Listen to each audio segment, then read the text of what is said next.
Pastor Ageu Magalhães, seja muito bem-vindo, tá bom? Se apresente para as pessoas, fale um pouco onde que você é pastor, fique à vontade, o podcast é todo seu, tá bom? Ok, olá, Caio. É uma alegria participar desse podcast. Eu sou pastor da Igreja Presbiteriana de Vila Guarani, aqui em São Paulo, capital. Sou casado com Vivian, tenho 3 filhos, o Davi, a Bianca e o Daniel. Estou no pastorado há 25 anos. Eu leciono no Seminário Teológico Presbiteriano Reverendo José Manuel da Conceição, conhecido como JMC, aqui em São Paulo. Eu creio que é isso. Basicamente, este sou eu. Pastor, como que foi a sua conversão? Qual foi o seu primeiro contato, assim, com a fé cristã? Você já vem de uma família cristã ou não? Sim, eu nasci numa família cristã. A minha mãe, solteira ainda, lá no interior do Ceará, no sertão do Ceará, muito crente, né? Uma família muito crente.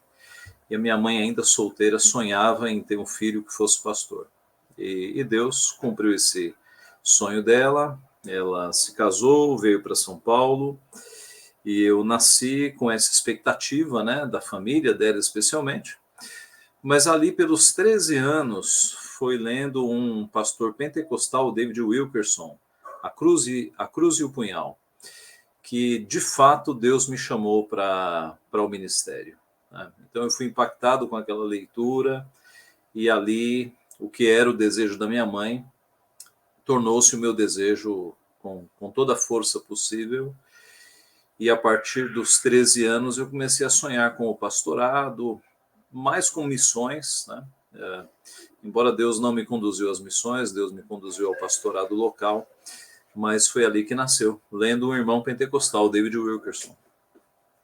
Você teve uma grande influência, né, falando do David Wilkerson, do Leonardo Ravenhill ou não? Não, não, não. Eu li algumas coisas dele, mas essa influência inicial foi do David Wilkerson, do qual eu li 2 livros, né, e alguns vídeos. Mas aí depois as minhas influências começaram a ser mais na linha reformada.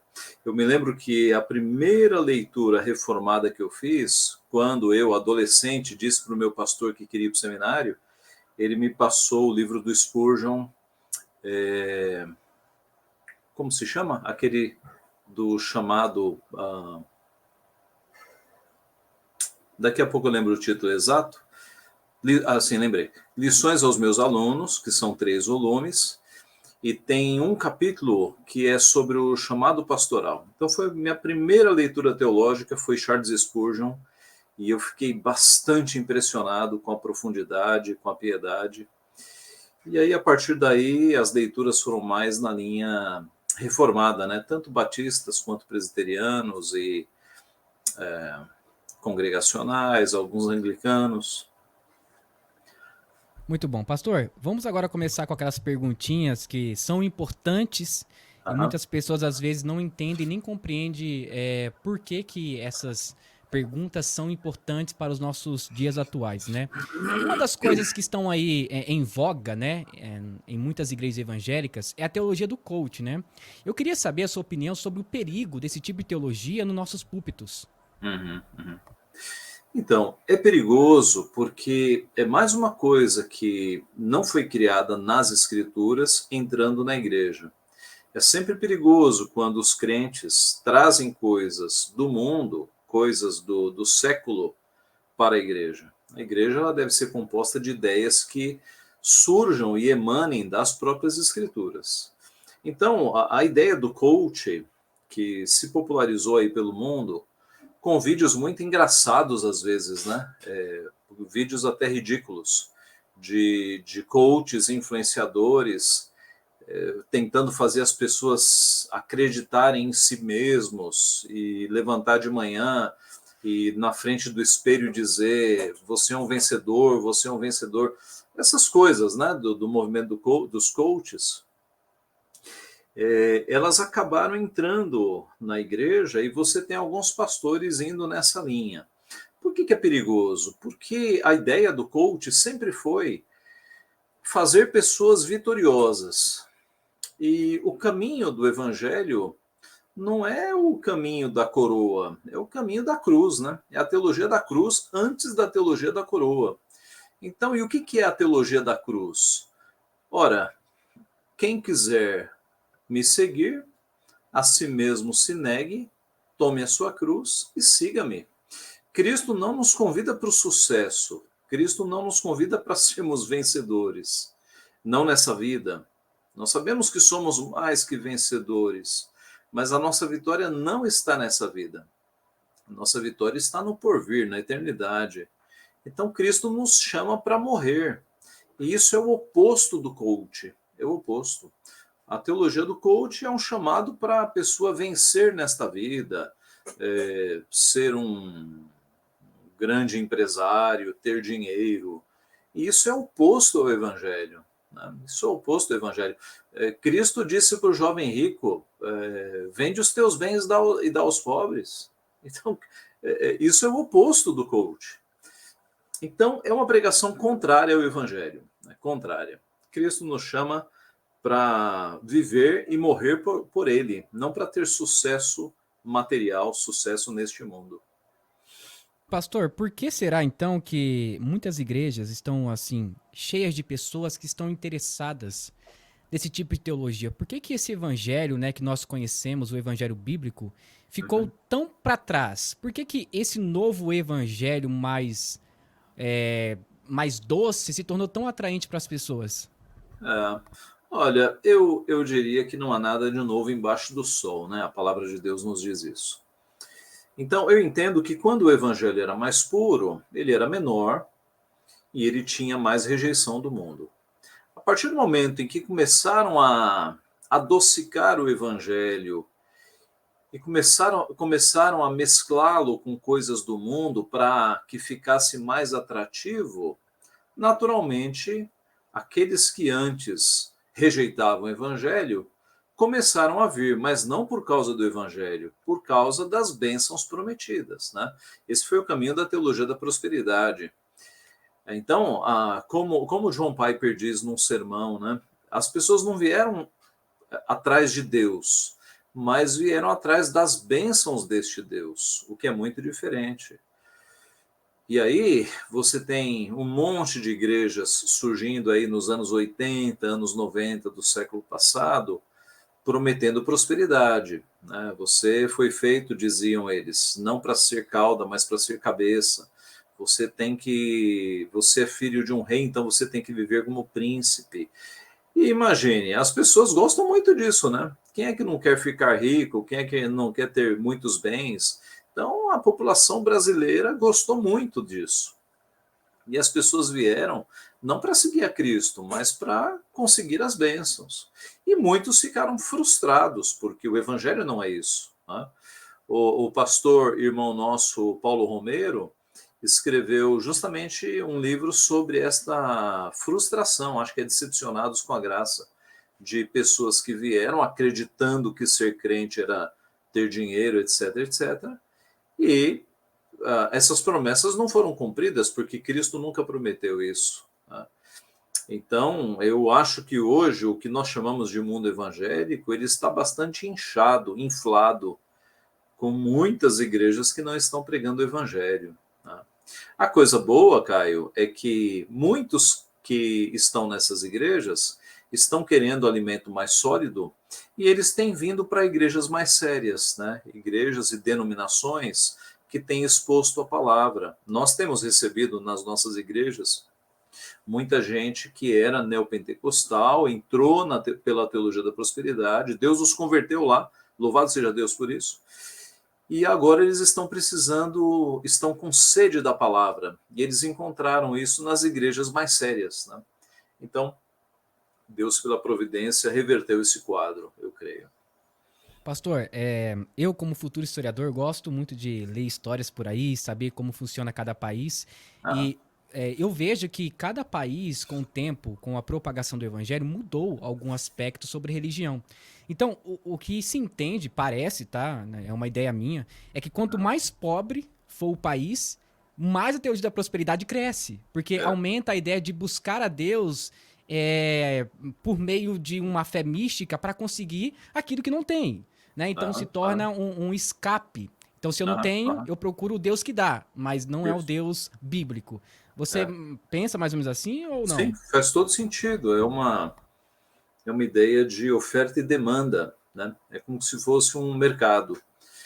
E note, num país como o nosso, em que o sistema de saúde pública é péssimo, em que as pessoas são doentes e não têm um bom atendimento, num país que o desemprego é muito grande, né?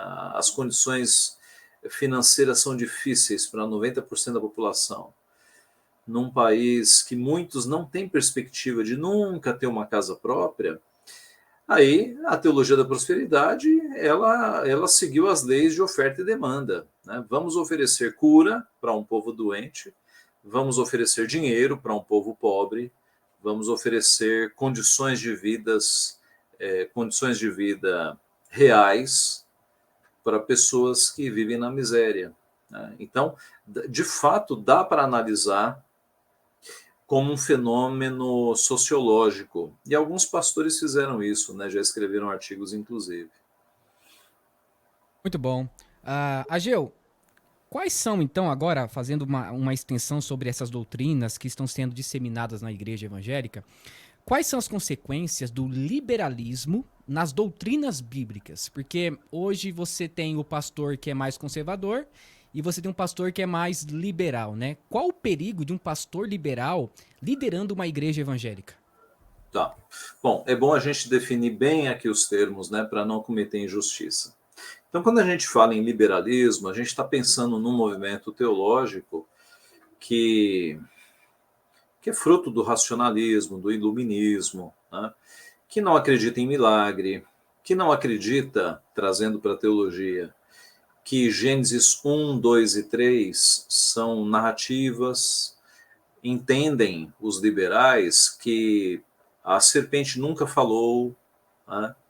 Entendem os liberais que Adão e Eva não foram seres históricos, entendem os liberais teológicos que não houve milagres no Antigo Testamento.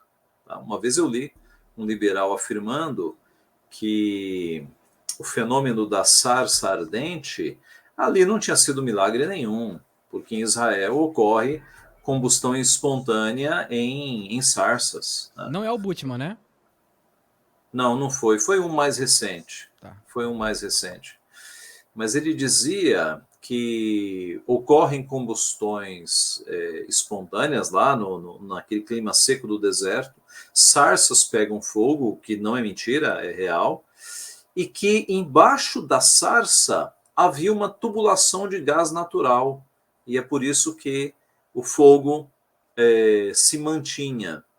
Ele só faltou a ele explicar como é que as folhas não se consumiam, né? A sarça queimava e não era destruída, ela estava intacta. A sarça ardia e não se consumia.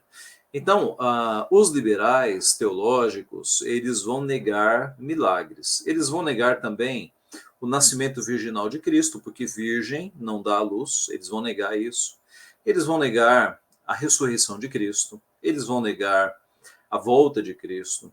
Em suma, eles vão negar tudo aquilo que não pode ser provado pela razão. Tá? Muito bem. Então, estes são os liberais. Nós temos liberais no meio evangélico? Temos, com certeza temos. Não é em grande número, né? Por exemplo, na igreja do qual nós fazemos parte, a Igreja Presbiteriana do Brasil, eu arriscaria dizer que os liberais teológicos, dentro do que eu conceituei, não passam de 10% de todos os pastores do Brasil. Tá? Eles existem, eu conheço alguns, mas são poucos, graças a Deus. Eu creio que o problema maior das igrejas, e aí eu chego na tua pergunta, é quando nós temos pastores que não têm uma visão e um compromisso muito firme com as Escrituras, e eles estão mais comprometidos com um crescimento da igreja, seja qual for. É o que nós chamamos de pragmatismo. Tá? Então, não interessa como é que eu vou encher a igreja, não interessa como eu vou conseguir novos membros. O que interessa é que eu encha a igreja. E aí você compromete um evangelho genuíno. Você compromete a pregação do reino de Deus. Então, eu acho que há muito mais pragmáticos nas nossas igrejas, usando métodos seculares, métodos do mundo, para tentar atrair os fiéis, do que liberais teológicos, né? Os liberais, graças a Deus, são em número bem menor, mas os pragmáticos, os secularistas, estes que não estão preocupados com Bíblia, com doutrina, estão preocupados apenas em apresentar números, estes são perigosos, porque eles acabam corrompendo o evangelho verdadeiro, tá? Acabam diluindo o remédio, e um remédio diluído ele não faz efeito. Só ainda falando sobre esse assunto, estendendo um pouco mais essa ideia do liberalismo, você crê, por exemplo, que a ideia de igrejas inclusivas que estão crescendo aqui no Brasil e também fora do Brasil, essas igrejas é uma consequência do liberalismo ou não? Olha, é mais uma consequência do... O liberalismo tem parte nisso, né? Porque a autoridade do liberalismo não é a Bíblia, mas é uma consequência grande também do feminismo, né? Porque a última onda do feminismo é essa ideia de variedade de gêneros, né? De você ter feminismos, muitas variações de gênero. Então, é daí que surgem esses movimentos que estão diluindo aquilo que nós conhecemos como gênero, e isso tem entrado na igreja, né? Já faz aí, eu acho que já faz uma década que nós temos algumas igrejas declarando-se igrejas para homossexuais, igrejas nessa linha. E tristemente, algumas igrejas outrora tradicionais, pelo menos uma igreja, né? A do Ricardo Gondim. Ricardo Gondim foi presbiteriano na sua adolescência, lá em Fortaleza, no Ceará, mas ele apareceu com questões diferentes da doutrina presbiteriana, ligadas ao pentecostalismo.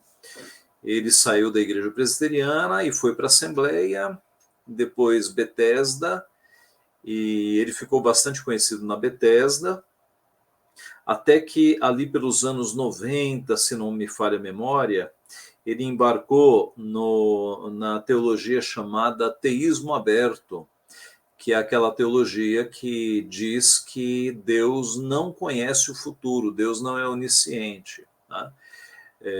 Então é um Deus que é amor, que é relacional, mas ele decretou não saber todas as coisas. Ele decretou ter um conhecimento médio das coisas. O Gondim embarcou nessa história e de lá para cá é só desgraça a teologia dele. Né? E faz poucos meses ele declarou que a igreja dele agora é inclusiva, que os homossexuais são totalmente bem-vindos, não para mudar de vida, mas para continuarem na homossexualidade. Então é muito triste, né? Você pegar um pastor aí com seus 60 e poucos anos de idade, indo por caminhos tão contrários à palavra de Deus. E há igrejas mais novas aqui em São Paulo, algumas denominações que estão nascendo para atender o público chamado homossexual. Então isso é muito ruim, isso é totalmente contrário à vontade de Deus. É que tem gente que confunde, pastor, acha que a gente, por exemplo, a gente é homofóbico, mas não é essa a ideia, né? Não, É de aquela jeito ideia nenhum. de pode vir da forma que você veio, mas não permaneça da forma com que você veio, né? Então, Sim, venha para a igreja, entenda os princípios bíblicos, mas depois que você tiver um encontro com Jesus, você não pode permanecer da forma com que você veio. Então, exatamente. todas as Caio, igrejas são. Caio, é como se eu criasse uma denominação agora para adúlteros. Né? Olha, eu estou criando aqui uma denominação aberta para adúlteros. Então, se você está em pleno adultério, você é bem-vindo, você pode ser acolhido aqui por nós e não precisa mudar de vida. Né? É a mesma coisa. Cristo nos chamou para transformação, para a gente mudar de vida e abandonar o pecado. E eu falo assim, né, de uma ideia, usando a palavra de uma forma no português mesmo, todas as igrejas são inclusivas porque elas aceitam todas as pessoas, mas elas Exato, não têm a ideia de fazer com que as pessoas sintam-se à vontade com seus pecados, que é totalmente exato, diferente. Né? A exato. teologia aí, teologia queer, que a gente vai falar agora já, tem Aham. esse pensamento de que nós podemos, né, variar um pouco ali a palavra de Deus para conseguir encaixar na nossa ideologia. E já falando sobre isso, pastor, essa Uhum. teologia queer está crescendo bastante nos Estados Unidos. Aham. E pelo que eu vi, algumas igrejas lá já, infelizmente, já estão aí aceitando essa ideia. Algumas igrejas metodistas, se salvo engano, Uhum. já Uhum. aceitaram esse tipo de ideia. E eu queria que você falasse um pouco sobre como que funciona essa teologia queer e os seus ensinamentos. Aham, aham.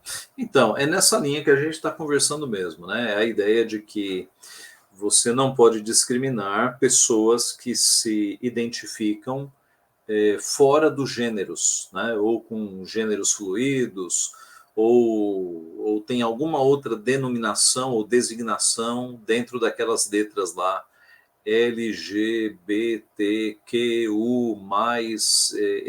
eles aumentam cada vez mais as letras, difícil guardar, mas são igrejas que estão entrando nessa linha, né, que a gente está comentando, muito ruim, porque, veja, a palavra de Deus condena o adultério, a palavra de Deus condena o homossexualismo, claramente. Né?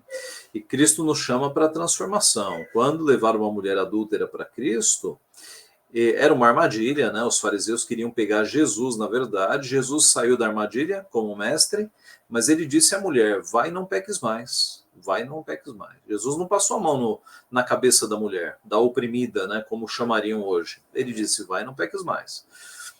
Então é muito perigoso. Agora, talvez, Caio, mais perigoso do que as igrejas que estão indo por essa linha, em que o pecado está declarado e evidente, seja algo que já está acontecendo nos Estados Unidos, dentro das maiores denominações, que é uma tolerância para com o desejo homossexual. Tá? Então, aquela ideia de que você pode ser um homossexual não praticante. Entendeu? Isso já está em franco debate na PCA, a Igreja Presbiteriana da América, que é uma das muitas denominações da Igreja Presbiteriana dos Estados Unidos. E graças a Deus isso não passou, mas por pouco não passou a ideia de que você pode ser um homossexual não praticante, de que você pode inclusive ter desejos homossexuais. Tá, deixa eu só Você entender, pastor. Essa ideia, então, é a ideia mais ou menos o seguinte: que a pessoa pode se assumir como homossexual e não ser praticante. É diferente de você lutar e não dizer que é. Sim, é isso mesmo. Entendi, entendi. A ideia dos defensores é: o pecado é o ato. Então, eu posso me declarar homossexual, eu posso continuar tendo desejos homossexuais, o que eu não posso é dar vazão. Eu tenho que ser um celibatário. Mas veja como isso é sutil, né? Porque Cristo, ele condenou o desejo, inclusive. Cristo disse: ouvistes que foi dito, não adulterarás. Eu, porém, vos digo: todo aquele que olhar para uma mulher com intenção impura já adulterou. Então, o desejo é pecado. Ora, o que é o pecado se não o desejo que é levado adiante? A Bíblia não diz para nós cuidarmos dos nossos pensamentos? Tudo que é puro, tudo que é respeitável, tudo que é de boa fama, seja isso que ocupe o vosso pensamento. Então, esse é o perigo. E isso tem entrado em algumas denominações e já chegou no Brasil, viu? Eu já vi dois pastores no Brasil, de certo renome, defendendo essa ideia de que o homossexual ele nasceu assim, ele nunca vai mudar, o importante é que ele seja celibatário, mas ele pode continuar com os desejos homossexuais dele. E comparando, inclusive, colocando no mesmo nível do desejo heterossexual, o que são coisas diferentes, né? Porque o desejo homossexual, ele é pecaminoso, o desejo heterossexual, ele só é pecaminoso se ele estiver fora do casamento. Eu posso desejar a minha esposa e não é pecado nenhum. Agora, no homossexualismo, qualquer tipo de desejo homossexual já é pecado, porque vai contra a natureza. Romanos 1. né? São relações que vão contra a natureza que Deus criou. Deus não criou homem com homem, mulher com mulher. Deus criou o homem com mulher e disse: multiplicai-vos. É aí que está a bênção de Deus. Então, essa ideia tem chegado no Brasil e ela é perigosíssima. E a gente tem que se preparar para debater isso. Uma outra coisa importante, pastor, ainda falando sobre a questão do homossexualismo, né? É, o homossexualismo não é somente o desejo em si que é pecado, mas também a extensão desse desejo, né? Eu falo aqui no canal que, por exemplo, quando você une pessoas do mesmo sexo, você quebra uma aliança que o próprio Deus fez de união correta de família, né? Que é entre um homem e uma mulher. Então, quando Uhum, você. Não é somente o desejo, a prática homossexual, mas também é o padrão que foi estabelecido por Deus como família, uhum, né? uhum. Então, Sim. eu queria fazer uma pergunta, já falando sobre isso, eu recebo muitas mensagens no direct de Uhum, pessoas que têm esse desejo e às vezes não sabem por onde começar e como combater. Qual dica você daria para essas aham. pessoas que estão enfrentando esse desejo e elas querem ser libertas, mas o desejo é forte? O que fazer? Tá. Bom, vamos lá. É, primeira coisa, torne-se membro de uma igreja. Por quê? Porque esses pecados que são tão difíceis de largar, né, que às vezes se constituem num vício, você precisa de alguém do teu lado, de um pastor, para te aconselhar, orar com você, para que você preste contas, né, dos teus escorregões. Então não adianta querer ser um crente autônomo, um lobo solitário. Não, eu sou crente, eu não preciso de igreja. Se você é crente, você precisa da comunhão dos santos. Você precisa dos irmãos. Então, vá para uma igreja séria e tenha o acompanhamento de um pastor na tua vida. Segundo, não alimente o pecado. Jogue fora e bloqueie todo tipo de mídia que te leva a isso. Tá? Então, se você tem aí uma rede social que você percebe que é ali que você tem caído, tranque essa rede social, cancele. Tá? E Cristo é radical mesmo, né? Cristo disse que se a tua mão direita te faz pecar, corta a mão. Tá? Então, se a internet está te fazendo pecar, sai da internet. Né? Tente bloquear os caminhos que te facilitam o pecado. Então, pare de alimentar o teu coração com imagens que possam ser contra a tua santificação. Terceiro, como diria John Piper, é fogo contra fogo. É o fogo da oração contra o fogo das paixões. E como diz a palavra, andai no espírito e jamais satisfareis as obras da carne. Então, o que isso significa em termos práticos? Vida de oração forte, disciplinada, oração e leitura da palavra. Eu diria todos os dias pela manhã. Acordou, se obrigue a ler a Bíblia, a orar, a ter tempo com Deus, para que você comece a mortificar, como diz a palavra, a matar a carne. Se o teu espírito estiver forte, a sua carne vai estar fraca. E aí as tentações podem ser vencidas. Então, terceiro, vida com Deus, vida de oração, vida de leitura da Quarto, palavra. quarto. Quarto, perdão, para fortalecer o espírito. E também, a ideia de que sozinho eu não consigo vencer isso. Então, é Cristo, correr para Cristo. Quando a coisa apertar, corra para Cristo. Não confie em você mesmo. Se você confiar em regrinhas e confiar em você próprio, você já perdeu. Tem que correr para Cristo, né? Tem que confiar em Cristo, se alimentar de Cristo, buscar a Cristo, e é possível vencer essas tentações. Eu conheço gente que era homossexual no passado, teve grandes lutas, mas Deus libertou e hoje tem família. Né? Eu conheço um missionário, inclusive, que passou por esse processo e hoje ele é um servo de Deus, com família, tudo certinho. Ótimo, pastor. Agora, voltando um pouco sobre a questão da ideia ministerial, de Uhum. ideologia, de gênero e tudo mais, falando sobre o pastorado feminino, durante aí Okay. um grande tempo, na verdade, né, surgiu esse movimento na ideia das mulheres terem ali um papel ministerial tratando-se ali de liderança. Você acha Uhum. também que a ideia do pastorado feminino atualmente é uma extensão do feminismo? Ah, com certeza, né? Porque os argumentos são os mesmos, Caio.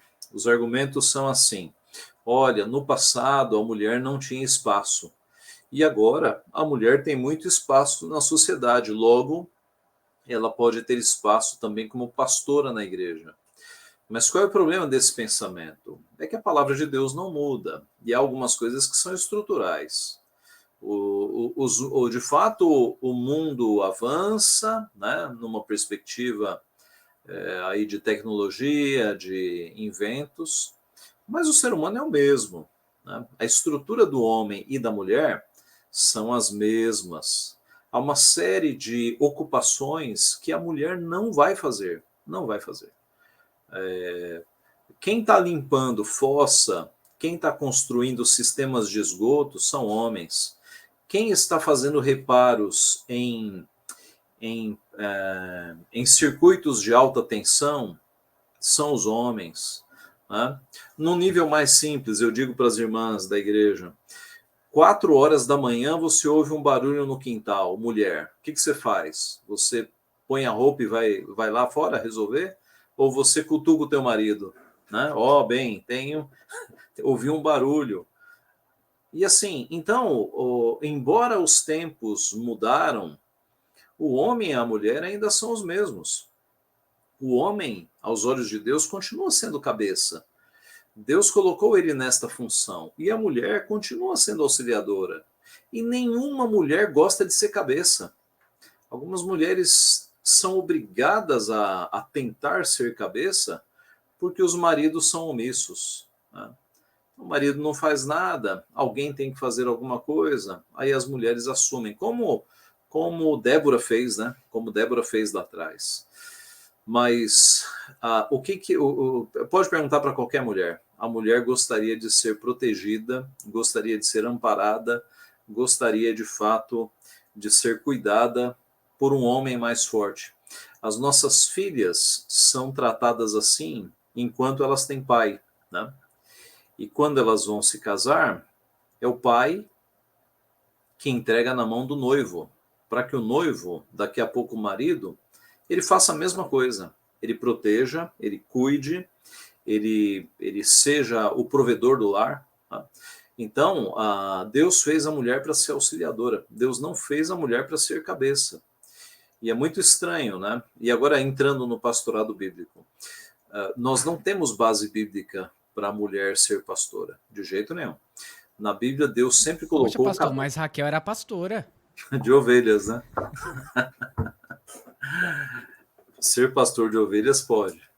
Agora é interessante, né? No Antigo Testamento, nós temos 3 ofícios: profeta, sacerdote e rei. Deus não chamou profetisas, Deus não chamou rainhas, Deus não chamou sacerdotisas. Então, o argumento de que era um mundo machista cai. Era um mundo machista, patriarcal. Ué, Deus, ele está sujeito a ser machista? A ser patriarcal? Não, foi Deus que estabeleceu todas as coisas. Né? Então, Deus poderia reverter esta ordem, mas ele não chama. Aí nós entramos no Novo Testamento, a mesma coisa. Cristo é alguém que está acima de qualquer preconceito. E aí, quando ele vai formar o colégio apostólico, ele chama 12 homens. Por que ele não chamou metade, metade? Por que ele não chamou 12 mulheres? Ou uma mulher para representar? Ele chamou 12 homens. Por quê? Porque ele é machista? Não, Cristo está acima dessas coisas. Porque ele está seguindo o padrão bíblico de usar cabeças. Né? São os cabeças que lideram o povo de Deus, não são as mulheres são auxiliadoras. Então não há base bíblica alguma para pastorado feminino. O pastorado feminino entrou nas igrejas por uma argumentação do século, do feminismo. Os tempos mudaram, as mulheres têm que ter espaço. Mas a argumentação do século não tem vez, né? Não deveria ter guarida na igreja. A igreja é regida pelas escrituras. Tá? Pastor, e por incrível que pareça, né? é, a primeira pastora que a gente conhece na história através de escritos foi em 1890 e bolinha. Depois, aqui no Brasil, uma igreja batista levantou uma pastora em 1960 e sessenta e pouco, mais ou menos. Então, Aham. quer dizer que Deus errou 19 séculos? Pois é, pois é, pois é. Então, Não faz sentido, não né? faz Não faz sentido, né? sentido nenhum. Nenhum, nenhum. Então, parece que é aquela ideia, olha, já que as mulheres têm liderança na sociedade, então por que, que não estender para a questão de liderança eclesiástica, né? É. E E você você acha também, sabe, pastor? Pode falar, o pode falar. Caio, só complementando, isso é tão perigoso você usar argumentação cultural ao invés de argumentação bíblica, porque o argumento cultural de que os tempos mudaram e a mulher tem o seu espaço, daqui a pouco vai ser usado para os tempos mudaram e os homossexuais têm o seu espaço na liderança da igreja. É o mesmo argumento. Então, quando você joga a Bíblia de lado e segue o argumento do século, coisas piores virão. Você acha também que essa ideia da violência crescendo, tudo bem que é um fato bíblico que disse que o amor de muitas pessoas iria se esfriar e a violência iria aumentar. Isso é um fato bíblico, mas você acha também que a ideia das mulheres não mais cuidarem de suas crianças e terceirizar essas crianças se tornou também uma forma dessa violência aumentar? Porque, querendo ou não, os filhos fazem parte do futuro da igreja e também da Uhum, sociedade. E se a gente não educa esses filhos de uma forma correta, a uhum, gente tem os frutos lá na frente. Então, quando uma uhum. mãe resolve sair para fora, eu creio que existe necessidade, mas é caso e casos, né? Você não acha que existe também esse problema na família com a educação que acaba afetando a sociedade? Ah, com toda certeza, com toda certeza. De novo, não há nada de novo embaixo do sol, né? Na Revolução Industrial lá da Inglaterra, aconteceu esse fenômeno. Homens e mulheres foram trabalhar nas fábricas e as crianças ficavam largadas. E aí o nível de delinquência cresceu assustadoramente. Foi aí que nasceram as escolas dominicais e Deus levantou crentes para cuidar disso. Mas George note, Miller, aqui né? no Brasil. Oi? George Miller aproveitou a oportunidade, não foi? O Miller? George Miller, exatamente, George Miller. Quem criou a escola dominical foi. Daqui a pouco eu Sei quem é, lembro. mas esqueci o nome. Robert Rakes. Isso, Robert isso. Rakes, é. Mas o George Miller foi esse, como você bem lembrou, que ele cuidou de milhares de órfãos e de crianças nas ruas, né? Agora veja, aqui no Brasil, de fato, isso acontece também. Quando uma mãe, quando uma mulher, e a gente não pode querer ser injusto, né? Porque o Brasil é muito difícil. Mas vamos lá.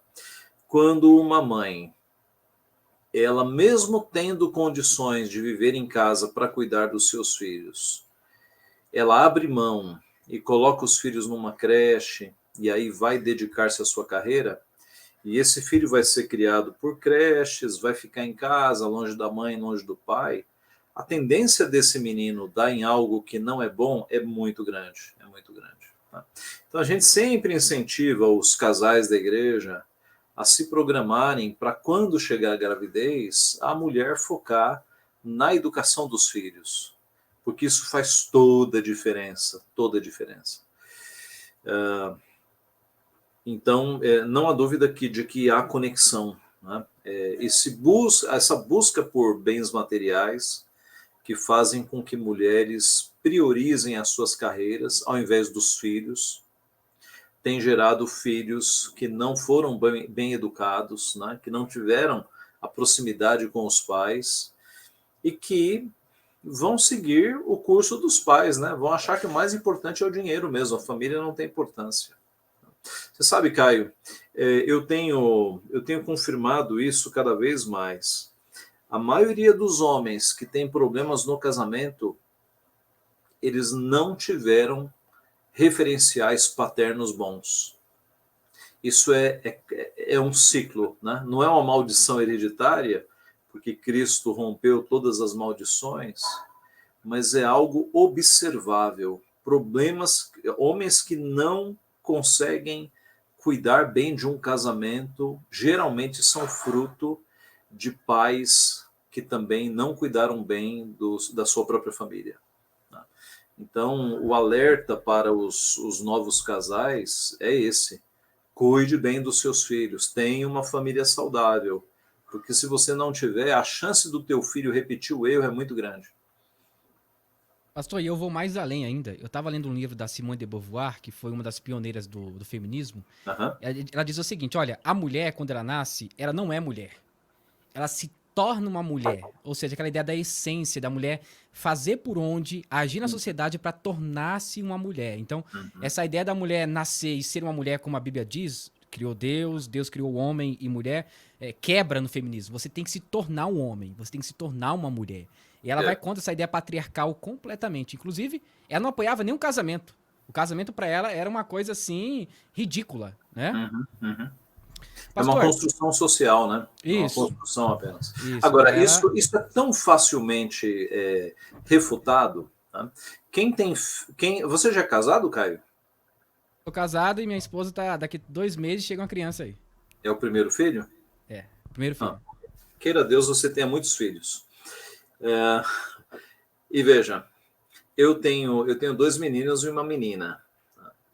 Então, se você der, se você der, deixa eu pensar aqui, um- uma caixa de sapato vazia para um menino e uma caixa de sapato vazia para uma menina, o menino vai transformar isso ou em um carrinho ou em uma montanha para os bichinhos dele lutarem, ou num esconderijo, vai transformar em alguma coisa.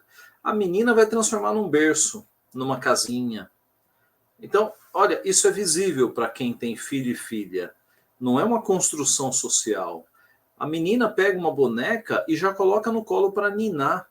Esse impulso materno está nas meninas, bem pequenininhas. Elas já pegam bonecas e ninam. Então, basta uma observação para perceber que não é uma construção social. Isso é interno mesmo, está na essência.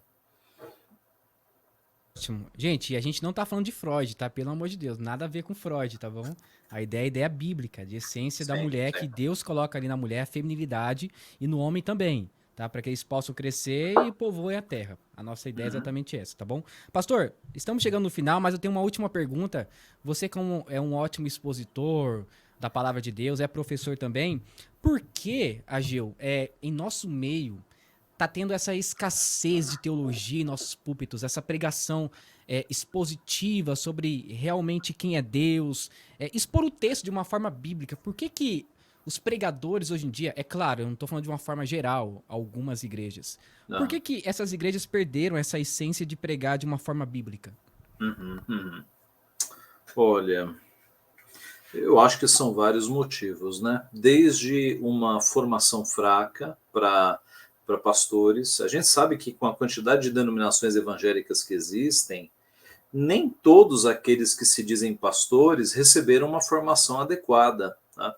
Às vezes nem formação receberam. O indivíduo falava bem, se comunicava bem, e aí ele foi designado lá como pastor, sem um preparo. Ou então um preparo muito raso, muito superficial, que não se aprofundou. Né?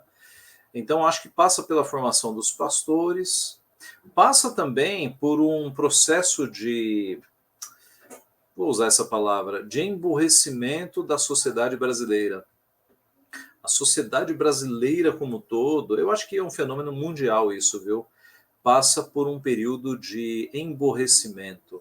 Porque, embora nós estejamos na era da informação, da informática, e você tem informação, basta pegar um celular e você consegue pesquisar qualquer assunto.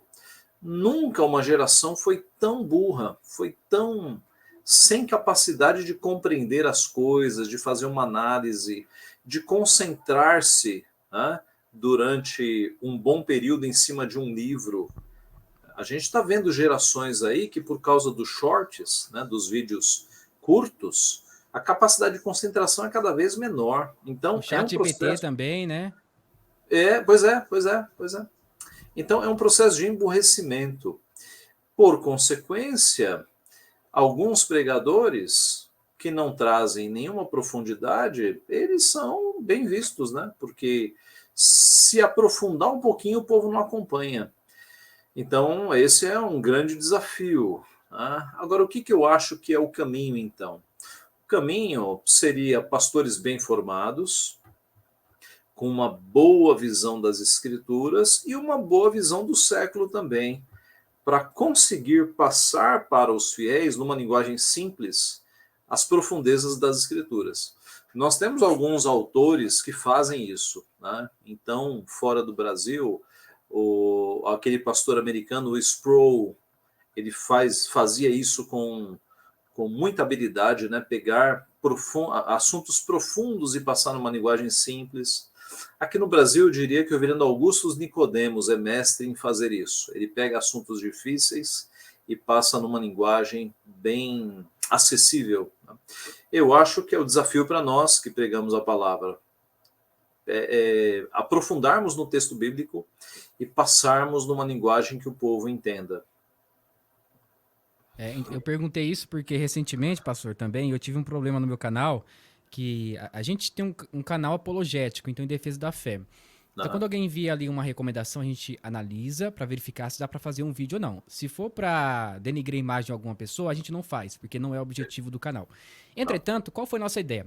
Pegar ali uma pregação de um pastor famoso, né, e tudo mais, e analisar a pregação dele a partir do próprio texto. E aconteceu um pequeno detalhe, né? Eu analisei a pregação de um pastor neopentecostal, não vou citar o nome dele. Okay. A gente analisou aqueles aspectos de hermenêutica, homilética, a questão exegética do texto, e o pastor não gostou, tentou derrubar o vídeo, não conseguindo derrubar o vídeo, entrou com um processo diretamente com o Google para derrubar o meu vídeo, e agora o processo está rolando. Foi semana passada esse processo. É mesmo? Realmente. Ele não aceitou a crítica. Não. E olha só, depois eu até te mando o link, eu só falei da pregação, não falei do caráter dele, que não é a intenção do nosso canal. Sim. Não gostou. Ele tem mais de 20 milhões, né, de seguidores, então é complicado você sabe? Então... É uma pena, porque nós cristãos, o dia que a gente se fechar para uma crítica, aí é que a gente deixou de ser humilde mesmo, né? A gente tem que sofrer a crítica e ver no que pode melhorar. Né? E a nossa ideia também era fazer com os bereanos, né? Paulo estava pregando e os bereanos estavam analisando a pregação de Paulo, não é do Paulo, Caio, né? Exatamente. Era de Paulo. Então por que nós não podemos analisar as pregações de nossos irmãos na fé? Pastor Ageu, eu gostaria de agradecer por você ter participado aqui do podcast. Foi muito bom, muito edificante. E eu queria que você deixasse aqui as suas redes sociais, falasse um pouco sobre as suas redes sociais e as suas considerações finais também. Fique à vontade. Ok. Olhe, se você digitar Ageu Magalhães, você vai encontrar minhas redes. O YouTube da nossa igreja é IP de Igreja Presbiteriana, né? IP Vila Guarani. Então, ali nós temos todos os estudos e sermões que acontecem lá na igreja. E não sou eu que prego, né? Nós temos chamado vários pregadores para lá. Com destaque, nós temos tratado lá na nossa igreja um tema que se chama Os Erros do Romanismo. Falando sobre, revisitando os erros da Igreja Católica Apostólica Romana. E nós estamos fechando um estudo, se Deus quiser, em março a gente fecha 52 estudos sobre o romanismo. Acho que a gente está no estudo 45 ou 46. Então, todos os temas, né, purgatório, oração pelos santos, rosário, a gente fez uma lista aí de 52 assuntos, virgindade perpétua de Maria, Assunção de Maria. A gente fez uma seleção grande e a cada domingo nós damos o estudo na igreja e gravamos. Então, lá no YouTube da nossa igreja, tem uma playlist só com esses estudos, então vale a pena conferir. E quanto às outras redes sociais, basta digitar Ageu Magalhães que elas vão aparecer. Tá bom, Ageu, muito obrigado por ter participado do nosso podcast aí do canal. E eu gostaria de saber a sua opinião, você que assistiu esse podcast aí, o que vocês acharam, tá? Comente aqui abaixo, deixe seu like, se inscreva no canal e ative o sininho de notificações. E que Deus abençoe a vida de todos vocês.